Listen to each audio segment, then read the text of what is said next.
Bismillahirrahmanirrahim. Assalamualaikum warahmatullahi wabarakatuh. Jumpa kembali pada mata kuliah perpinggilan. Pada pertemuan ini, saya akan menyampaikan tentang peralatan manual atau hand tools.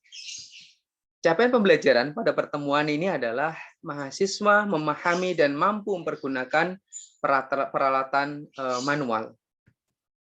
Sebagai pendahuluan, pertama, bahwa peralatan manual adalah peralatan yang digunakan untuk melakukan pekerjaan tertentu, di mana sumber tenaga dan pengendalinya sepenuhnya oleh manusia atau penggunanya. Yang kedua, kiat umum penggunaan peralatan supaya aman adalah pergunakan alat yang bermutu baik, selalu dirawat dengan baik, dan pergunakan sesuai dengan fungsinya. Nah, peralatan-peralatan yang ada, pertama adalah ragum atau band vise dan juga klem. Ragum disebut juga dengan canggam atau catok, dan klem, keduanya adalah alat bantu untuk menjepit atau memegang benda kerja yang sedang dalam proses pengerjaan.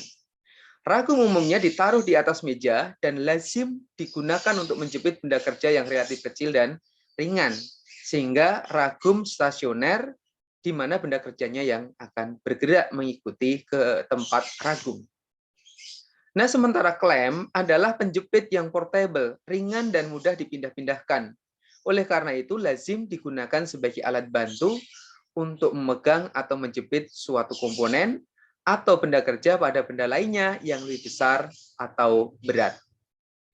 Ini adalah gambar ragum sebelah kiri dan sebelah kanan ini adalah gambar klem. Bagian-bagiannya hampir sama, perbedaannya terletak dari mobilitas keberadaan dari kedua alat ini.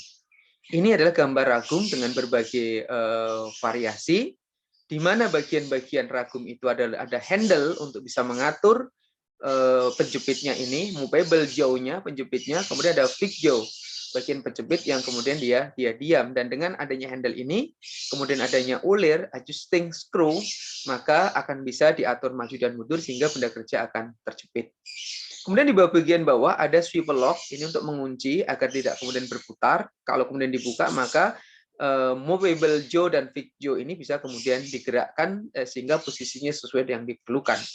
Bagian bawah adalah swivel base, kemudian fixed base dan bolt untuk mematikan atau memasang ragum pada benda kerja, pada meja kerja. Nah, berikut adalah klem movable sehingga dia bisa dipindah-pindahkan ya, bisa juga dipasang di meja kerja atau kemudian untuk menjepit benda kerja yang diperlukan. Ini juga gambar klem. Nah, berikut adalah gambar ragum dengan berbagai variasinya. Ini juga bisa dilihat secara online. Sama ini ragum ya, bentuknya banyak. Selanjutnya, tool yang ada dalam perbingkilan adalah palu atau hammer. Jadi yang pertama, konstruksi dasar palu itu terdiri dari dua bagian, yaitu kepala dan pemegang atau handle. Ada kepala, ada handle. Handle palu yang baik adalah terbuat dari kayu dengan kontur permukaan yang halus dan mengikuti bentuk genggaman tangan. Berdasarkan fungsinya terdapat dua palu, yaitu palu lunak dan palu keras akan digunakan sesuai dengan peruntukannya. Nah, untuk palu keras adalah palu yang dipergunakan untuk memukul benda-benda keras, misalnya memaku, memahat, mengeling, dan lain sebagainya. Sementara palu lunak dipergunakan untuk pemasangan komponen-komponen mesin, yaitu memukul perlahan-lahan permukaan mesin atau bagian-bagian lain untuk keperluan pemasangan atau perangkaian komponen. Dan jenis bahan palu lunak bisa terbuat dari kayu, terbuat dari kulit mentah, dari plastik, dari kuningan, timah hitam, ataupun dari karet. Ini contoh gambar palu. Nah, maka anatomi palu, jadi ada bagian leher, ada bagian muka, kemudian bagian kepala ya, kemudian claw ya, cakarnya ini biasanya untuk melepas paku misalkan, dan juga ada handle. Sama ini yang kemudian bentuknya adalah ball pen ya, jadi bentuknya adalah bulat, ada handle, kemudian ada leher, kemudian striking face ya bagian muka, kemudian bagian pull, kemudian bagian pipi atau bagian bagian kepala dari palu. Nah, ini adalah berbagai variasi gambar palu, ini juga bisa dilihat secara online. Selanjutnya adalah obeng atau screwdriver. Jadi obeng itu adalah alat untuk membuka atau memasang skrup. Terdapat beberapa jenis mata obeng yang umum dipergunakan, diantaranya adalah obeng minus ya atau obeng biasa, obeng plus atau obeng kembang ya, dikenal juga dengan obeng kembang, kemudian obeng clutch, obeng offset dan juga obeng pemulai. Nah, obeng kepal klat ini dipergunakan untuk skrup dengan penampilan yang lebih rapi, terutama untuk lempengan logam yang halus atau untuk perhiasan. Sementara obeng offset ini dipergunakan pada ruang putar yang terbatas dan skrup sulit terjangkau, sehingga dengan menggunakan obeng offset maka akan memudahkan dalam proses pemasangan skrup. Dan obeng pemulai dipergunakan hanya untuk memulai pemasangan skrup pada tempat-tempat yang sulit dijangkau tangan ya. Selanjutnya diteruskan dengan obeng biasa. Dan peran ini sekarang sudah tergantikan oleh obeng dengan bit magnet, sehingga skrup bisa kemudian menempel pada ujung obeng sehingga tidak memerlukan adanya obeng pemulai. Nah, beberapa hal yang perlu diperhatikan dalam penggunaan obeng. Yang pertama, jangan digunakan sebagai pahat, penitik, atau pengumpil untuk mengungkit, ini yang sering terjadi. Maka hindari penggunaan untuk itu. Yang kedua, jangan memutar batang obeng dengan tang atau kunci, kecuali pada jenis obeng tertentu yang bentuk batangnya persegi yang sudah dilengkapi. Untuk membukanya itu dengan menggunakan tang atau dengan menggunakan kunci. Yang ketiga, jangan memegang benda kerja saat menggunakan obeng, karena dapat selip dan melukai tangan. Gunakan ukuran obeng yang sesuai dengan celah pada kepala skrup, dan pada waktu memutar obeng, hendaknya batang obeng selalu tegak lurus terhadap kepala skrup. Ini adalah gambar obeng, jadi ada negatif, ada positif, kemudian ada satu set obeng. Bagiannya adalah handle, kemudian bagian batang besi, kemudian bagian ujungnya. Dan beberapa obeng kemudian dilengkapi dengan magnetik sehingga skrup kemudian bisa menempel. Kemudian terbuat dari chrome vanadium steel sehingga dia tidak mudah berkarat, dan seringkali juga diberikan non-slip rubber handle. Jadi ada handle yang itu tidak slip ketika seseorang menggunakan obeng. Berikut adalah beberapa gambar obeng ya yang juga bisa dilihat secara online ya dengan berbagai variasi ukuran dan bentuknya.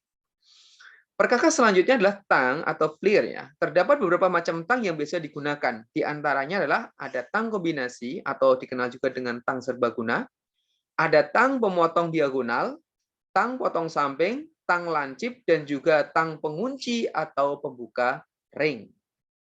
Nah, berikutlah gambar tang ya dengan berbagai jenis.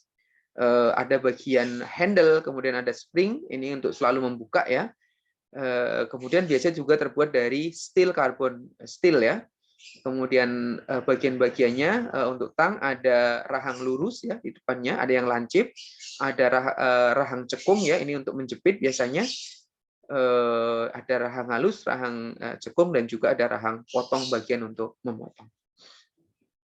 Ada tang jepit atau juga dikenal dengan tang buaya. Ini mirip dengan penjepit. Jadi terdiri dari rahang tetap, kemudian rahang geser, kemudian tuas pembuka, dan juga ada baut pengunci. Jadi di sini bisa digunakan untuk menjepit kemudian dikunci. Biasanya digunakan untuk pekerjaan-pekerjaan pemulai ya, seperti untuk las misalkan, atau bagian-bagian tertentu yang memerlukan penyatuan dengan cara dijepit. Berikutlah gambar berbagai tang ya, berbagai ukuran dan berbagai jenis yang bisa dilihat secara online. Selanjutnya adalah kunci-kunci atau key phrases. Jadi kunci-kunci artinya kunci perbengkelan. Jadi sesuai dengan bentuk yang digunakan maka dikenal beberapa jenis kunci. Ada kunci pas, ada kunci ring, ada kunci kombinasi yaitu pas dan ring dalam satu kunci ya. Sisi satu adalah kunci pas, sisi yang lain adalah menggunakan ring. Ada kunci shock, ada kunci Inggris atau juga dikenal dengan kunci universal atau serbaguna, ada kunci L, kemudian ada kunci kait kunci ring terbuka, dan juga ada kunci ring ketok. Inilah gambar-gambar kunci-kunci. Di sebelah kanan adalah kunci kombinasi, ada bagian ring, kemudian ada bagian yang pas. Sebelah kiri adalah kunci shock. Ini adalah gambar kunci-kunci, dan ini adalah kunci Inggris atau kunci serbaguna. Selanjutnya adalah alat pemotong pipa, pipe cutter. Jadi umumnya relatif sulit untuk menghasilkan potongan pipa yang baik dan lurus dengan menggunakan gergaji atau alat potong lain. Di mana prinsip alat pemotong pipa ini adalah alat potong pipa berbentuk penjepit pipa, di mana salah satu sisi jepitnya berbentuk pisau dan sisi lainnya bantalan roll. Apabila alat ini diputar radial terhadap pipa yang dijepitnya, maka bagian bantalan rodanya akan memotong sedikit demi sedikit sehingga bagian sisi pisaunya akan menghandilkan alur potong ya pada radial pada pipa tersebut. Nah, tekanan pada pipa oleh bantalan roda terus bertambah setiap putaran sehingga alur potong pada bagian pisaunya pun akan bertambah dalam ya sehingga pipa akan menjadi putus. Nah, alat potong pipa tersebut ya dapat digunakan untuk memotong bahan pipa bisa dari kuningan, aluminium, galvanis ataupun dari baja. Berikut ini adalah gambar pemotong pipa. Demikian kuliah kita ya tentang peralatan-peralatan atau perkakas ya yang digunakan secara manual. Mudah-mudahan bisa difahami dengan sebaik-baiknya. Kurang lebihnya saya mohon maaf. Saya ucapkan terima kasih dan wassalamualaikum warahmatullahi wabarakatuh.